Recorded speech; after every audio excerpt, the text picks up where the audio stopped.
वो कहते हैं ना, the action is the key to success. इसका मतलब है कि कोई भी प्लान अगर हम बनाते हैं तो जब तक हम उसके ऊपर एक्शन नहीं लेते हैं वो प्लान जो है वो पूरा नहीं होता। तो ऐसे ही जो भी थेरेपी होती है, जो भी अप्रोच होती है, उसके जो गोल्स होते हैं उन्हें कुछ टेक्निक्स हैं जिनके द्वारा अचीव किया जाता है। तो आज इस वीडियो में हम जानेंगे the techniques of gestalt therapy. तो क्या है ये टेक्निक्स, चलिए शुरुआत करते हैं।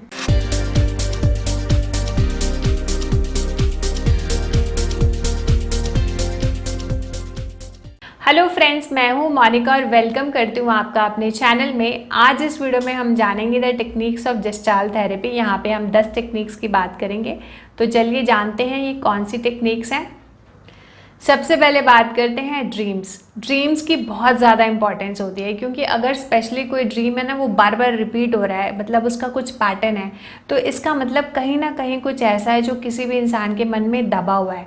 तो उन ड्रीम को समझना, उन्हें एनालाइज करना बहुत ज़्यादा ज़रूरी है। तो यहाँ पे जो काउंसलर होता है ना, वो क्लाइंट से पूछता है कि क्या आपकी को कुछ ऐसे ड्रीम्स आते हैं जो बार बार रिपीट होते हैं, और वो क्या होते हैं उसमें, क्या आपके साथ कुछ अच्छा हो रहा होता है या फिर कुछ बुरा हो रहा होता है, उस टाइम आप कैसा फील करते हो जब आपको वो ड्रीम आता है। तो किसी भी इंसान के ड्रीम्स के बारे में सुनना, उनको एनालाइज करना, तो ये वन ऑफ द टेक्निक्स है जो कि काफ़ी हेल्पफुल होती है, स्पेशली अगर ड्रीम्स का पैटर्न जो है वो रिपीट हो रहा हो।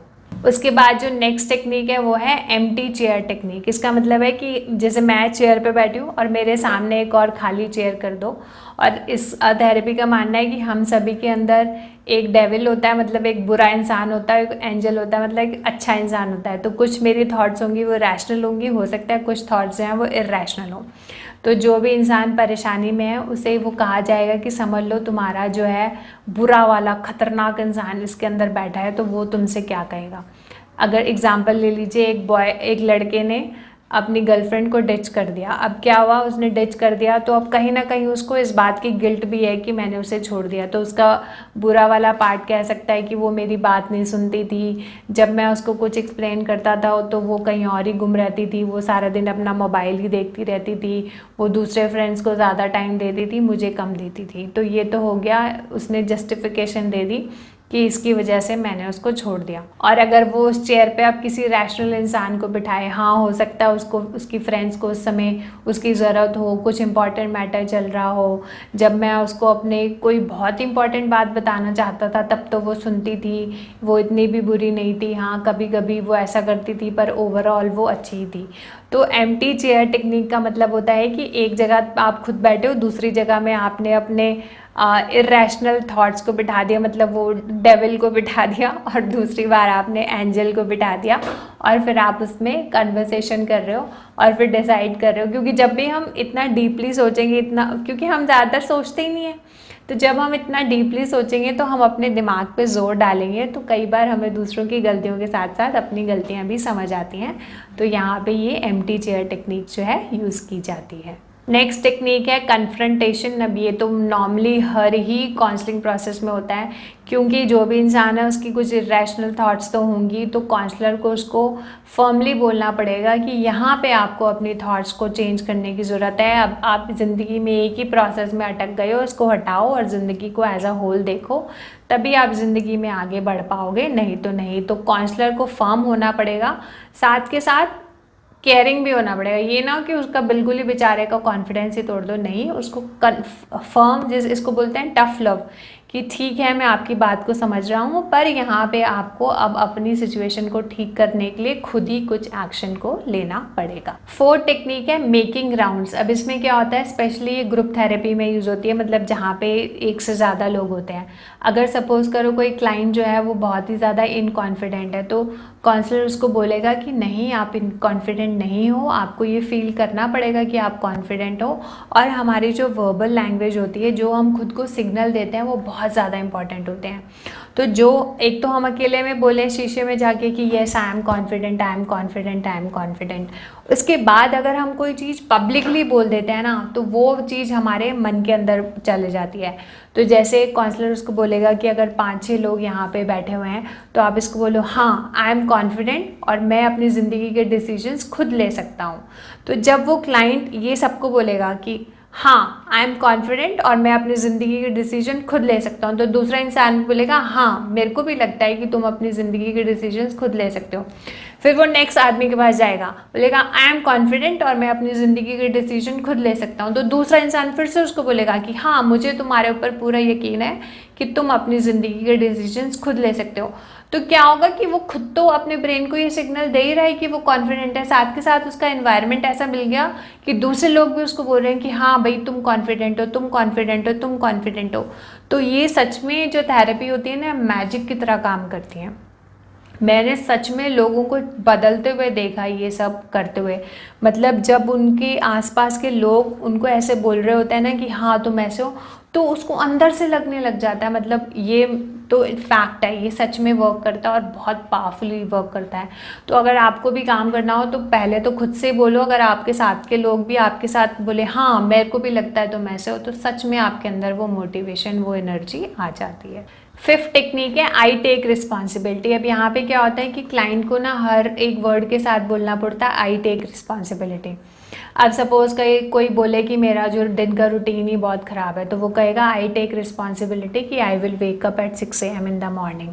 आई विल टेक रिस्पॉन्सिबिलिटी कि I will clean my house. I will take responsibility, I will reach to my office on time. I take responsibility that I will talk very politely to everyone. तो इसका मतलब है कि हर चीज़ में responsibility लेना। तो जब हम बोलेंगे इसका मतलब है कि हर चीज़ के लिए, हर एक्शन के लिए हम खुद रिस्पॉन्सिबल है। दूसरों, हमारी लाइफ दूसरों पे नहीं बल्कि हमारे एक्शंस पे, हमारे थॉट्स पे, हमारी जो फीलिंग्स है उसके ऊपर डिपेंडेंट होती है। तो इसलिए जब हम खुद रिस्पॉन्सिबिलिटी लेते हैं तो इसका मतलब है धीरे धीरे हमारी लाइफ का कंट्रोल हमारे अंडर आता जा रहा है, बजाय इसके कि हमारी लाइफ जो है दूसरों के हिसाब से चल रही है। उसके बाद नेक्स्ट टेक्निक है लूजनिंग एंड इंटीग्रेटिंग टेक्निक। इसका मतलब होता है कि कई लोगों का बिलीफ सिस्टम, कई लोगों का कल्चर इतना ज़्यादा स्ट्रांग होता है कि वो खुद तो जैसे हैं वैसे हैं, पर वो अपने आसपास के लोगों को भी बिल्कुल फ्रीडम नहीं देते हैं। फॉर एग्जांपल, अब कोई पेरेंट्स हैं, उनका बच्चा उनसे मोबाइल मांग रहा है, वो 12 साल का हो गया है, तो वो कहें 12 साल के बच्चा कोई मोबाइल लेता है। आजकल तो हमारे ज़माने में तो फ़ोन भी नहीं होते थे, तो मैं सबको अपना पर्सनल मोबाइल चाहिए। तो यहाँ पे फिर काउंसलर उनको हेल्प करेगा कि हाँ ठीक है, आपके ज़माने में मोबाइल नहीं होते थे, पर अब कल्चर बदल गया। अब आपने जिस स्कूल में अपने बच्चे को डाला है, जिस सोसाइटी में आप रहते हो, वहाँ पे सभी बच्चों के पास मोबाइल है। आपका बच्चा लेफ़्ट आउट फील करता है, उसे लगता है कि मेरे पास तो वो बातें हैं ही नहीं जो दूसरे बच्चे करते हैं, मुझे उनकी बातों में कुछ इंटरेक्शन ही नहीं कर पाता क्योंकि मेरे पास तो मोबाइल है ही नहीं है, जो बाकी बच्चे उसमें वीडियोज़ देख रहे हैं या फिर कुछ और गेम खेल रहे हैं। तो यहाँ पे काउंसलर क्लाइंट को हेल्प करता है टू लूजन अप, मतलब कि आप इतना टाइट मत रखो, इतना रिजिड मत रखो, कहीं ना कहीं फ्लेक्सिबल बनाने की उन्हें कोशिश करता है। उसके बाद नेक्स्ट टेक्निक आती है रोल प्लेइंग। ये भी हेल्प करती है टू बी सेल्फ अवेयर। अब यहाँ पे क्या होता है, कई बार जो है ना, स्पेशली अगर कोई बच्चे हैं वो कॉलेज में चले गए हैं, वो रात को 2 बजे पार्टी करना चाहते हैं और वो चाहते हैं मम्मा कुछ ना कहे, पार्टी करें, जब उनका दिल करे जाएं, जिसके साथ दिल करे जाएं, और मम्मी कुछ ना कहे। तो फिर यहाँ पे काउंसलर करेगा कि आप अपनी मम्मी की जगह खुद को रख के देखो कि आप मदर हो, आपको यही नहीं पता कि आपका बच्चा कहाँ है, आपको ये नहीं पता आपका बच्चा सेफ़ है कि नहीं, आपको ये नहीं पता कि वो किन लोगों के साथ गया है, कहाँ पे गया है। अगर मैं मोबाइल कर रही हूँ तो मेरा बच्चा फ़ोन नहीं उठा रहा है, तो वो कितना ज़्यादा टेंस्ड हो जाएंगी, कितना ज़्यादा इनसिक्योर फील करेंगी। तो यहाँ पे काउंसलर कोशिश करता है किसी भी इंसान को सेल्फ अवेयर बनाना, मतलब ना सिर्फ अपने पॉइंट ऑफ व्यू से सोचना बल्कि दूसरों के भी पॉइंट ऑफ व्यू को समझना, और सिर्फ नेगेटिव तरीके से ना देखना किसी भी सिचुएशन को। ये भी समझना कि मदर एज अ कंसर्न भी कह सकते हैं कि आप इतनी रात को मत जाओ, या फिर मुझे कुछ और इन्फॉर्मेशन दे दो जिससे कि एटलीस्ट कल को कुछ प्रॉब्लम हो तो मैं आपकी मदद भी कर सकूँ।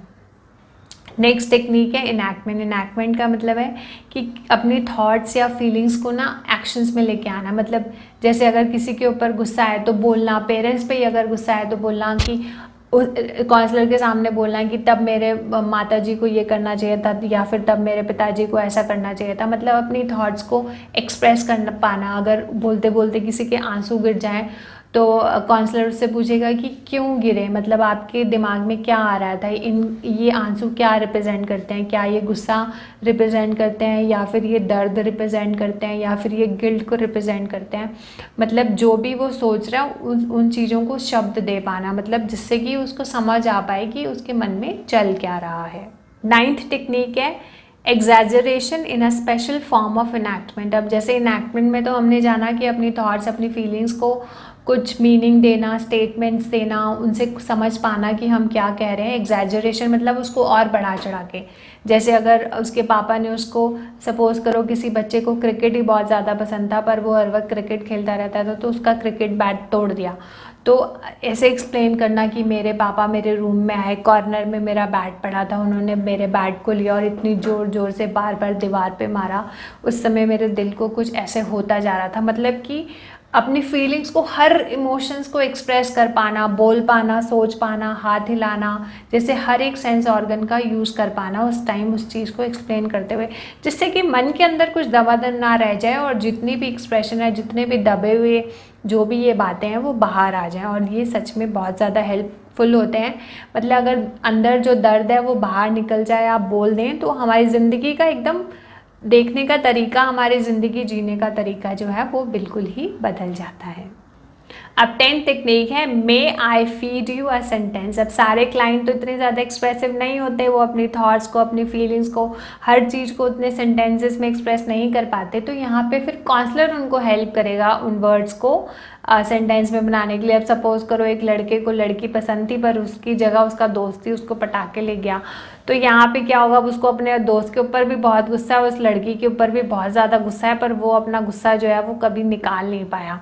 तो फिर काउंसलर कहेगा कि क्या आपको अपने दोस्त को थप्पड़ मारने का दिल करता है, या फिर मुक्का मारने का दिल करता है, या फिर उसे पीठ डालने का मन करता है, क्या आपको उस लड़कियों को पूरी गालियाँ देने का मन करता है। तो इसका मतलब है कि जो भी हमारे दिल के अंदर जो फीलिंग्स दबी हुई हैं उन्हें एक्सप्रेस कर पाना, उन्हें बता पाना, जो भी हमारे अंदर दबा हुआ है, तो जब भी कुछ ऐसा दबा हुआ बाहर निकल जाता है तो बहुत ज़्यादा रिलीफ मिलता है और लाइफ जो है वो सही डायरेक्शन में चलती रहती है। तो जब भी अनफिनिश्ड बिजनेस रह जाता है ना, तो लाइफ काफ़ी ज़्यादा मुश्किल हो जाती है।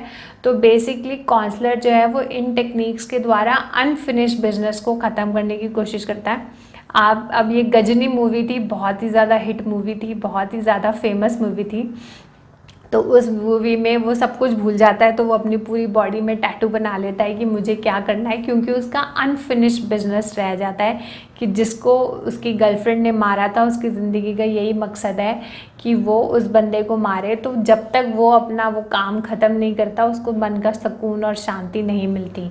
तो अनफिनिश्ड बिजनेस को ख़त्म करना और उसको अपने मन से निकालना बहुत ही ज़्यादा ज़रूरी होता है।